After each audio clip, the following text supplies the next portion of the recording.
Bonsoir à tous et à toutes et bienvenue pour ce nouveau temps de méditation et de réflexion autour de la Bible, la parole de Dieu. J'espère que vous êtes bien installés et surtout que vous avez avec vous votre Bible pour qu'on puisse ensemble réfléchir sur le thème de la semaine. Et ce thème, c'est « Qu'est-ce que la crainte de l'Éternel ?» Pour introduire, j'aimerais souligner avec vous le fait que grosso modo, il y a aujourd'hui à peu près 3 pensées concernant la crainte de l'Éternel. Dans une extrémité, vous avez ceux qui vont mettre l'accent dessus, mais d'une manière terrorisante. C'est-à-dire qu'on va vous faire peur en vous décrivant Dieu, ce qu'il veut, et on va amener les gens à non pas avoir la crainte de l'Éternel, mais la peur de l'Éternel. Dans l'autre extrémité, on pourrait retrouver ceux qui ne veulent pas entendre parler de la crainte de l'Éternel. Ils vont vous dire que Dieu est un Dieu cool, un Dieu rempli d'amour. Qu'importe ce que vous faites, Dieu, il ferme les yeux. C'est l'autre extrémité. Et puis, la troisième pensée, on pourrait dire que c'est le juste milieu. Ce n'est pas la peur de l'Éternel, ce n'est pas le laisser aller de l'Éternel, mais c'est la crainte de l'Éternel selon la Bible. On pourrait dire que c'est la crainte de l'Éternel, la vie normale d'un chrétien, d'une chrétienne. Alors sans plus attendre, je voudrais lire avec vous un texte qui se trouve dans le psaume 34, les versets 10 à 16. Il est écrit ceci. « Craignez l'Éternel, vous ses saints, car rien ne manque à ceux qui le craignent. Les lionceaux éprouvent la disette et la faim, mais ceux qui cherchent l'Éternel ne sont privés d'aucun bien. Venez mes fils, écoutez-moi, je vous enseignerai la crainte de l'Éternel. Quel est l'homme qui aime la vie, qui désire la prolonger pour jouir du bonheur? Préserve ta langue du mal et tes lèvres des paroles trompeuses. Éloigne-toi du mal et fais le bien. Recherche et poursuis la paix. Les yeux dans l'Éternel sont sur les justes et ses oreilles sont attentives à leurs cris. Amen. Dans toute la Bible, les 66 livres qui la composent de Genèse et Apocalypse, cette parole, la crainte de l'Éternel, revient fréquemment. Elle est adressée aux gens qui veulent marcher avec Dieu, pour ceux qui veulent vivre pieusement pour Dieu. Alors ça nous amène à une première chose, c'est que la Bible nous dit clairement que dans la volonté de Dieu, Dieu veut que nous ayons la crainte de sa personne. Dieu veut que nous ayons une crainte biblique à son encontre.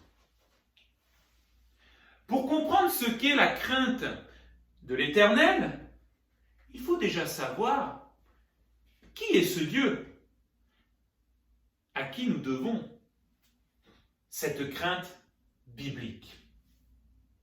La première des choses, c'est que la Bible nous dit que Dieu est le créateur de toutes choses et l'auteur de toute vie. Déjà, ça vous met le plan. Dieu a créé toutes choses et nous sommes chacun, chacune, ses créatures, sa création. Ensuite, la Bible nous dit que Dieu est saint. Dieu est saint, ça veut dire tout simplement qu'il n'y a aucun péché en lui. Que Dieu est complètement détaché du péché et que Dieu a en horreur le péché. Et que rien de péché ne peut tenir devant lui et ne peut demeurer en lui. Ensuite, nous voyons que Dieu est juste. C'est-à-dire qu'il est celui qui juge le péché. Et pas un grand ou un petit péché selon notre mesure à nous, mais selon sa mesure à lui. Et pour lui, il n'y a pas de grand ou de petit péché. Le péché, pour lui, c'est grave, puisque ça nous sépare de lui.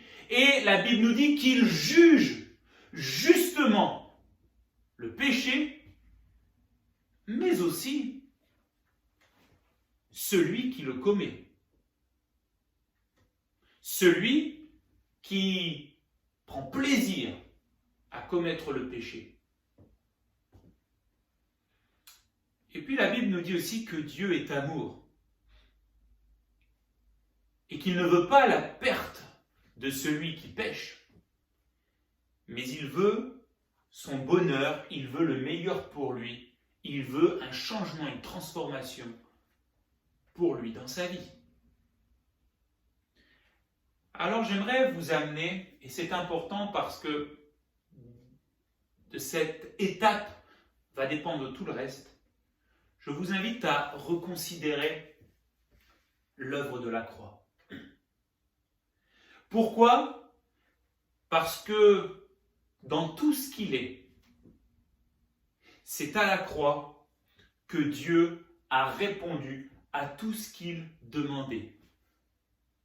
Je m'explique. Dieu est saint. Il n'y a pas de péché en lui. Et il fallait que sa sainteté, eh bien là, soit mise en évidence. Il ne pouvait pas fermer les yeux sur le péché, mais il fallait qu'il intervienne pour montrer sa sainteté. Ensuite, Dieu est juste. Il juge le péché et celui qui le commet, mais d'un autre côté, Dieu est amour et il veut notre bien, il ne veut pas que nous soyons condamnés. Et c'est à la croix que Dieu a répondu à sa sainteté, à sa justice, à son amour. Pourquoi ? Parce que la Bible nous dit que Dieu a envoyé son Fils Jésus-Christ mourir sur la croix. La Bible nous dit que Dieu a envoyé Jésus et que Jésus est allé sur la croix pour que la sainteté, la justice et l'amour de Dieu soient mis en évidence et surtout qu'il y ait une réponse éternelle face à cela. Oui, Dieu ne pouvait pas fermer les yeux sur le péché. Et la Bible nous dit que Jésus, qui n'avait jamais péché, a pris tous les péchés sur lui en se livrant à la croix. Ensuite, la Bible nous dit que Dieu est juste. Il faut qu'il punisse, qu'il condamne le péché et celui qui le pratique. Et Dieu a jugé le péché et celui qui le pratiquait en jugeant et en condamnant Jésus sur la croix. Et Dieu nous montre aussi son immense amour puisque c'est nous, pratiquants du péché, qui devions être condamnés, jugés sur la croix. Mais Dieu a donné son propre Fils pour que aujourd'hui nous ne soyons pas condamnés, mais que nous puissions aujourd'hui être graciés. Et je voudrais vous dire qu'il n'y a pas de véritable crainte de l'Éternel si chacun d'entre nous, nous n'avons pas compris et si nous ne sommes pas passés par l'œuvre de la croix. Parce que c'est à la croix que tout commence. C'est à la croix que la vraie crainte de l'Éternel vient. Regardez le psaume 34, verset 9. Sentez, voyez combien l'Éternel est bon. Oui, la croix nous montre qu'avec tout ce que Dieu avait demandé, face au péché, face à celui qui le pratique. À la croix, Dieu a donné Jésus-Christ pour qu'aujourd'hui, nous ne subissions pas ce que nous méritions, mais que nous ayons ce que nous ne méritons pas, la grâce, et la grâce en abondance. Alors, qu'est-ce que la crainte de l'Éternel? Eh bien, nous voyons que ce n'est pas la peur, que ce n'est pas l'angoisse de Dieu vis-à-vis de sa personne, mais que c'est le respect, et je me reprends, c'est le grand respect, c'est-à-dire la révérence que nous devons avoir pour lui, pour qui il est et pour ce qu'il fait. C'est le grand respect que nous lui devons et qu'il mérite pour ce qu'il est et qu'il sera toujours et pour ce qu'il accomplit. J'aimerais vous partager une pensée. Vous savez que quand je crains quelqu'un ou quelque chose, entendez-moi par là, quand j'ai un profond respect pour quelqu'un ou pour quelque chose, c'est que cette chose ou cette personne, je la mets au centre de ma vie. Et écoutez bien la suite. Ce que je décide de mettre au centre de ma vie, c'est ce pourquoi je vais avoir de la crainte, un grand respect, et ça aura un impact sur ma vie. Regardez dans l'Ancien Testament deux rois, le roi Saül et le roi David. Ils avaient tous les deux mis leur crainte, leur grand respect en quelque chose ou en quelqu'un. Et regardez la fin de leur vie. La Bible nous dit que Saül avait mis sa crainte, son respect dans sa royauté et dans sa renommée. Et le jour où il a péché, il a été voir l'homme de Dieu à ce moment-là, Samuel, et il lui a dit, oui, je reconnais, j'ai péché. Maintenant c'est bon, honore-moi devant le peuple. C'est-à-dire, oui, j'ai péché, mais ne me retire pas ma renommée, ma royauté. Elle est importante pour moi. J'ai la crainte, le respect d'elle. Et nous savons que Saül, malheureusement, va aller de destruction en destruction dans sa vie. Par contre, David, il n'a pas été parfait. Mais David avait mis sa crainte, son grand respect, non pas dans sa royauté, dans ce qu'il avait ici-bas, mais dans celui qui lui avait tout donné, Dieu l'Éternel. Et quand David va pécher, et que le prophète Nathan va venir le voir en lui disant « Tu as péché », David va dire « J'ai péché contre l'Éternel ». Et dans un de ses psaumes, David va dire ceci: tout perdre, mais ne me retire pas ton esprit, Seigneur. Je suis prêt à perdre mon royaume, je suis prêt à perdre ma renommée, je suis prêt à perdre tout, même ma santé. Mais s'il te plaît, je ne veux pas perdre ce pourquoi j'ai le respect, j'ai un grand respect, la crainte, c'est toi et toi seul. Et nous voyons que David va être pardonné et que Dieu va demeurer fidèle avec lui. Et puis dans le Nouveau Testament, après l'œuvre de la croix, la Bible nous montre aussi cette vérité. Prenons l'exemple d'un couple, Ananias et Saphira, et juste avant, il y a une petite phrase qui est donnée, un petit verset concernant Barnabas. La Bible nous dit que Barnabas, il va vendre, eh bien c'est bien, il va amener tout pour le donner à Dieu. Ananias et Saphira vont vendre des biens, ils vont ensemble choisir de garder une partie et de donner le reste à Dieu en disant c'est la totalité, on a tout donné. Ananias et Saphira avaient la crainte, le respect pour leur prospérité, pour leur porte-monnaie et pour leur providence humaine. Et c'est ça qui les a dirigés. Et commettre cet acte dont il y aura des conséquences. Par contre, Barnabas, sa crainte n'était pas, son respect n'était pas dans ses biens, dans ce qu'il avait sur cette terre. Elle était dans le Seigneur, dans le Dieu Tout-Puissant. Et Barnabas, d'ailleurs, a été appelé, fils de l'exhortation. Alors qu'Ananias et Saphira, malheureusement, sont tombés.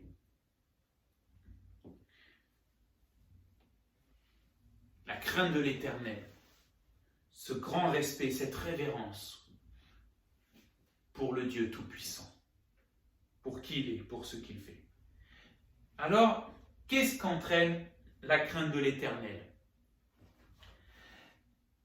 La Bible, ainsi que ces exemples que nous venons d'expliquer, mettent en lumière plusieurs bénédictions qui découlent de cette crainte, de ce respect, de cette révérence que nous devons à Dieu. Parce que la crainte de l'Éternel n'est pas seulement une doctrine de la Bible, mais c'est une vérité qui va avoir un impact important sur notre vie présente et sur la suite de notre vie. Et même, selon la Bible, pour l'éternité. J'aimerais voir avec vous quelques bénédictions dont la Bible parle. Il y en a tellement, mais le temps nous manque. La première, c'est que craindre l'Éternel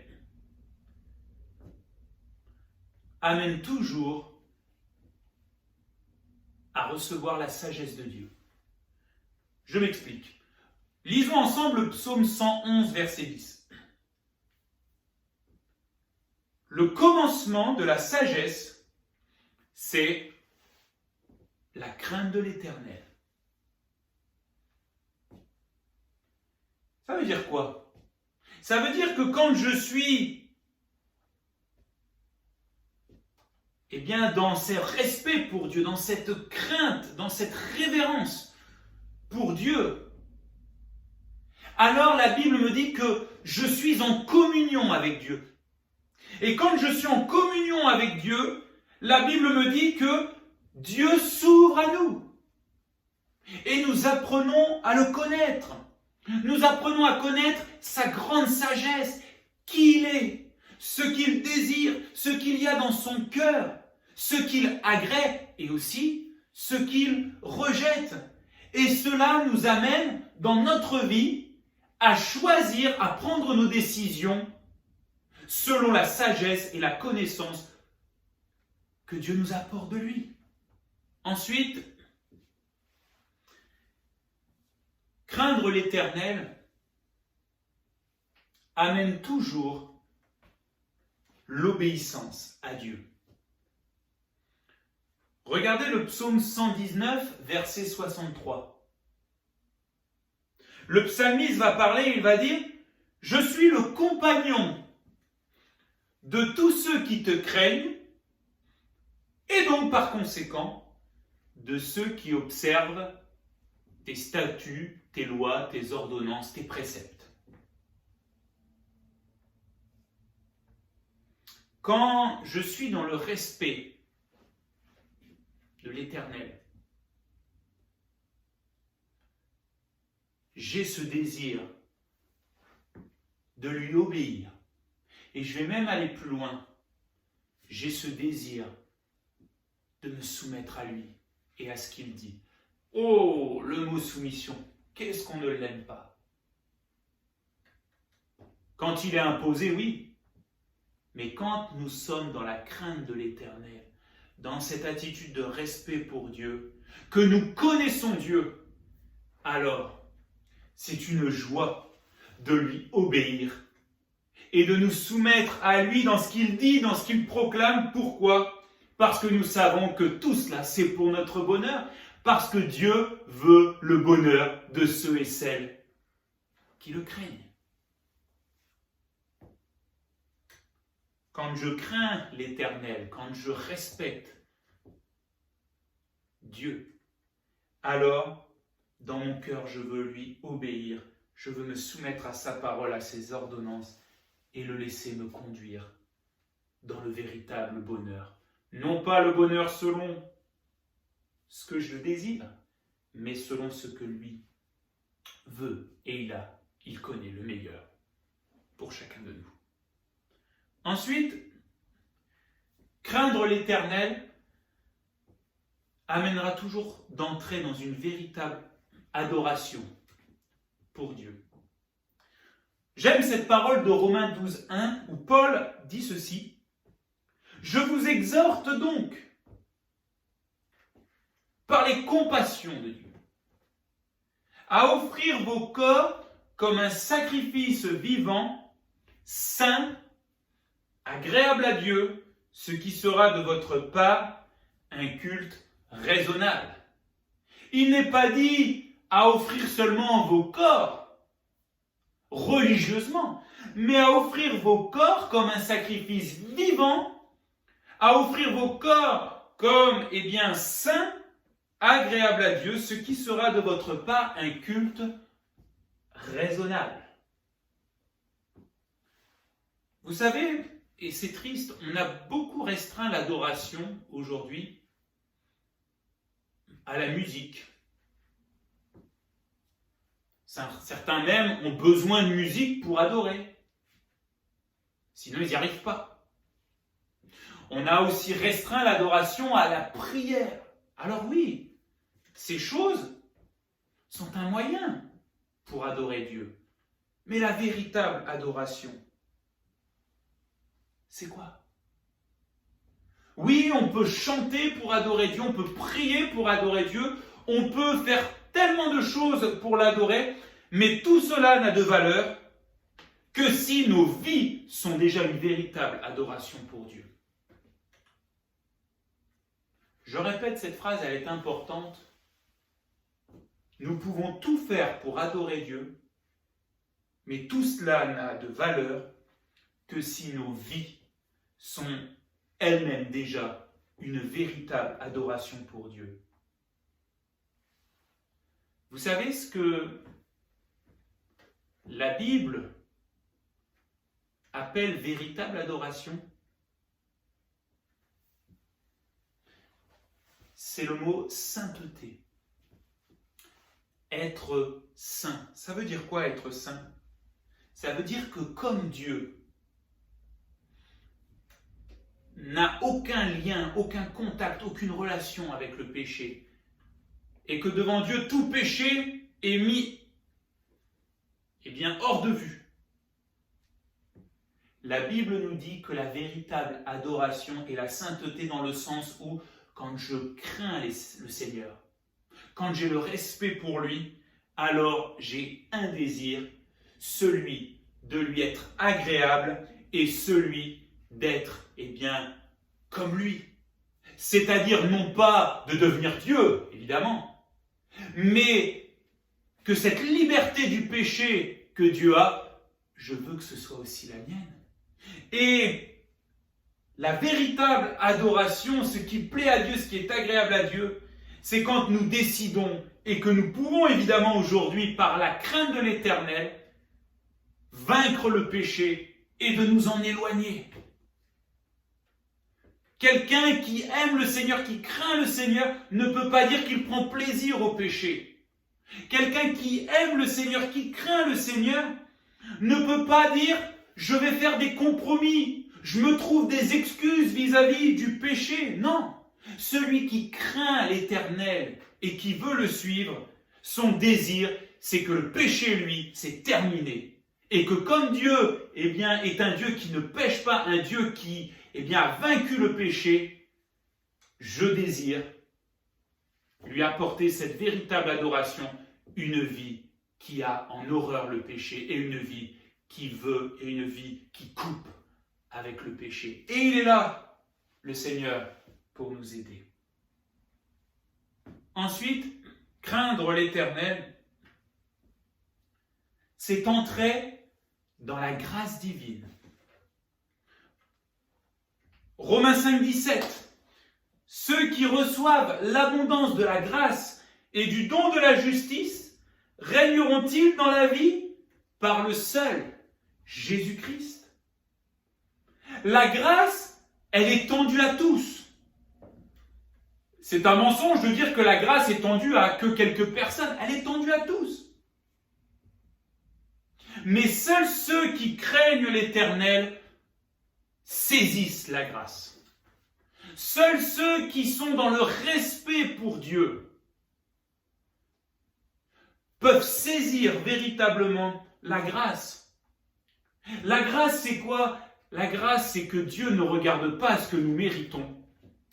Parce qu'on mérite des choses, mais elles ne sont pas jolies. Mais Dieu décide de nous donner ce que nous ne méritons pas.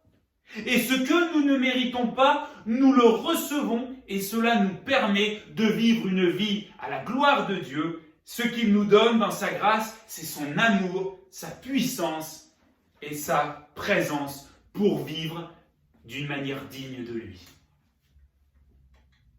Quand Dieu nous demande quelque chose, il nous donnera toujours les moyens d'y arriver.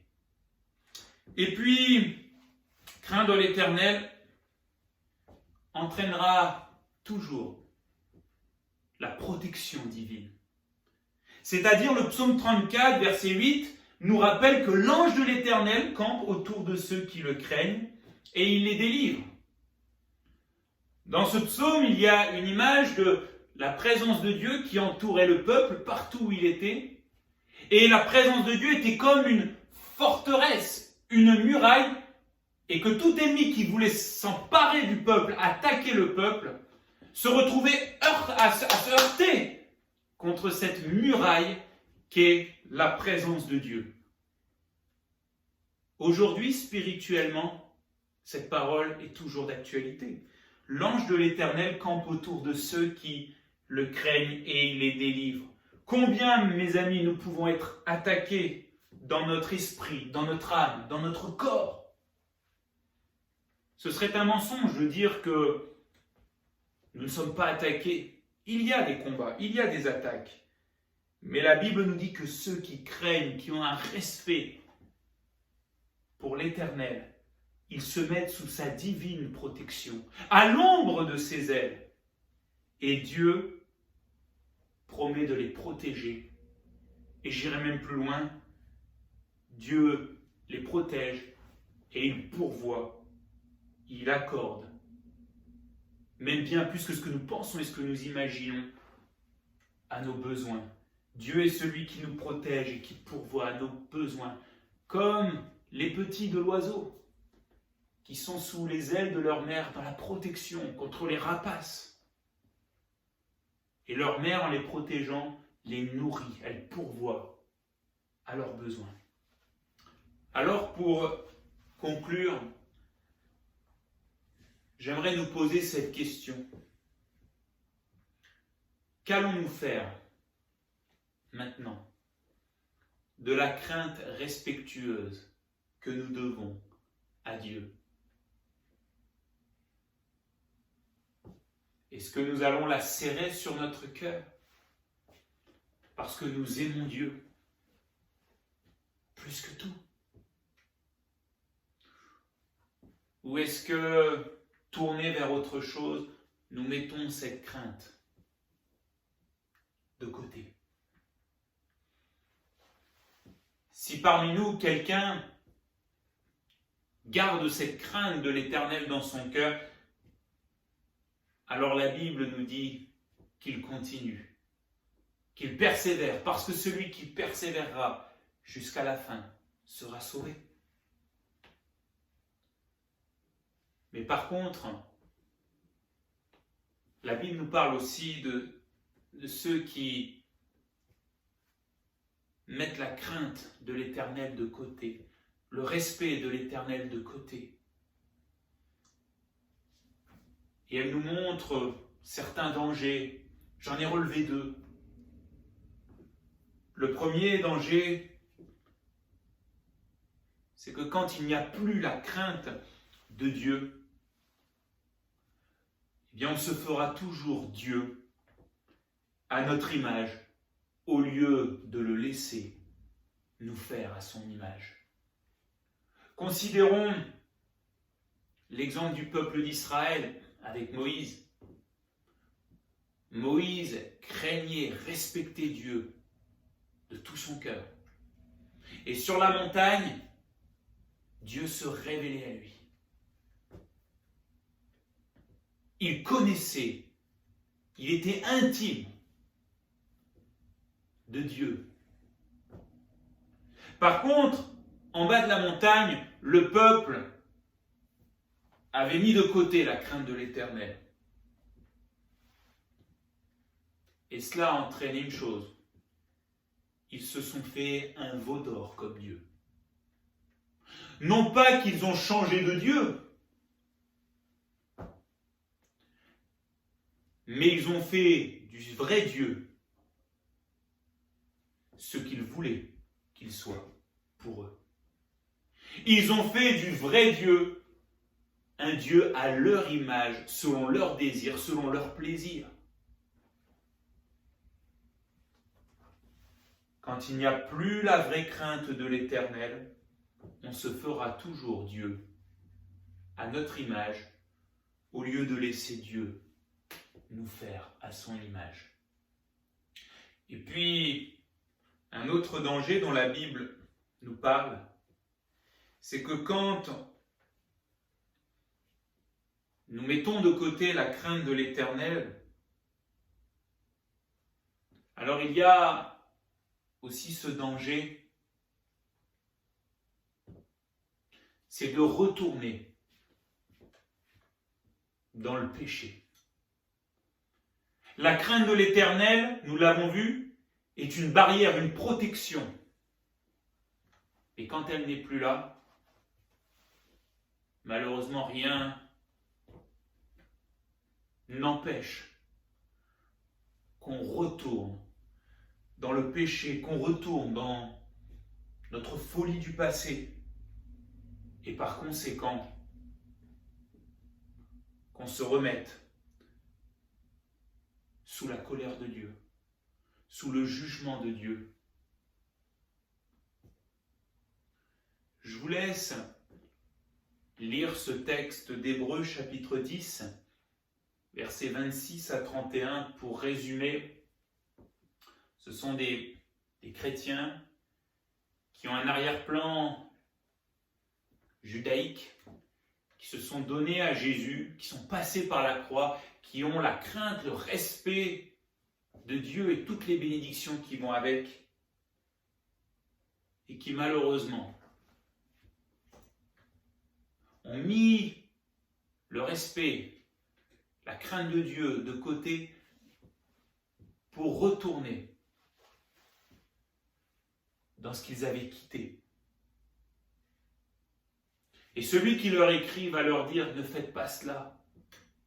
Parce que si vous abandonnez le Seigneur, si vous abandonnez l'œuvre de la croix, si la crainte de l'Éternel, qui commence à la croix, n'est plus dans votre cœur, vous risquez de retourner, et oui, dans le péché, et de vous remettre sous le jugement, la condamnation. Parce que comme nous l'avons dit au début, l'œuvre de la croix et la crainte de l'Éternel vont ensemble. Et ce qui nous garde du péché et de la colère de Dieu, c'est l'œuvre de la croix et la crainte de l'Éternel. Alors, le mot de la fin, c'est celui-ci. Apocalypse 22, verset 7. Jésus dira, voici, je viens bientôt. Heureux celui qui garde les paroles de la prophétie de ce livre. Heureux celui qui garde les paroles de la Bible, les paroles de Dieu, et qui les met en pratique. Je vous encourage continuer de méditer sur ce thème au travers de la Bible. Soyons comme ces chrétiens dont la Bible nous disait qu'ils écoutaient, ils prenaient avec attention les choses qui leur étaient dites, mais après, ils les mettaient en rapport avec les Écritures pour voir si ce qu'on leur disait était vraiment ce que Dieu voulait. Et je vous encourage à le faire, même avec ce qu'on vient de partager. Revenez à la Bible pour voir si ce qui est dit est en accord avec ce que le Seigneur dit. Que le Seigneur vous bénisse. On va maintenant écouter un chant qui dit ton amour, ta puissance, ta présence dans ma vie. Et que pendant ce chant, nous puissions réfléchir à tout cela. Et que si la crainte de l'Éternel n'est plus dans votre cœur, que vous puissiez revenir pleinement à lui. Et si la crainte de l'Éternel est dans votre cœur, que vous puissiez adorer, remercier le Seigneur et continuer de vivre ses promesses et ses bénédictions. Après ce que vous venez d'entendre, j'aimerais partager ce chant avec vous qui parle de l'amour, de la puissance et de la présence de Dieu dans notre vie.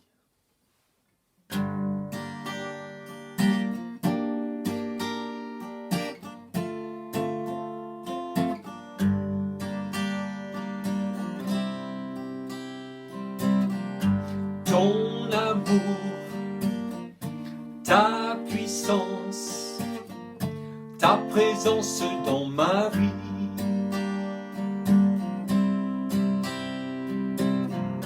Ton amour, ta puissance, ta présence dans ma vie. Et je veux t'adorer de tout mon cœur. Et je veux t'adorer de toute mon âme. Et je veux t'adorer de toute ma force. Car tu es mon Dieu. Tu es mon Dieu.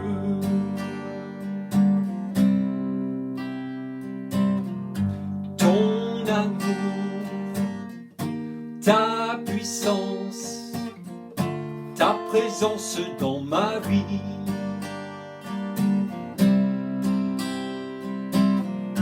Ton amour,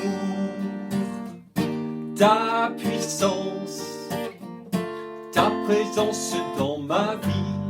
Et je veux t'adorer de tout mon cœur. Et je veux t'adorer de toute mon âme. Et je veux t'adorer de toute ma force.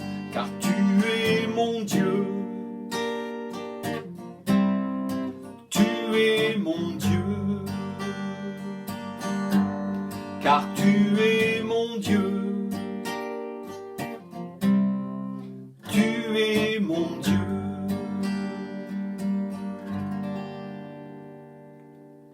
Au revoir et à bientôt. Que Dieu vous bénisse.